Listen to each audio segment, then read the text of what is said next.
कटक जिला नियाली स्थित चित्तरंजन सेवा सदन नूतन सभागृह एक अग्नि विपर्यय परिचालना तालीम कार्यक्रम अनुष्ठित हो जाए। कार्यक्रम को नियाली फायर स्टेशन कर्मचारी और यार भारप्राप्त अधिकारी श्रीजुक्त प्रकाश कुमार परिजा सहयोग करथिले।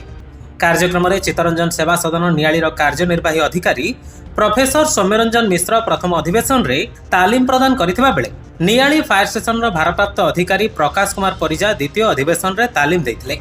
स्वास्थ्य सेवा अनुष्ठान गुड़िकरे बढ़ी चलिथिबा दुर्घटना बा दुर्विपाक को दृष्टि रखी स्वास्थ्य सेवा कर्मी मानकु अग्निजनित निरापत्ता, अग्नि दुर्विपाक परिचालना और दुर्घटना को दूरेबा पई मौलिक तालीम दिया जायथिला।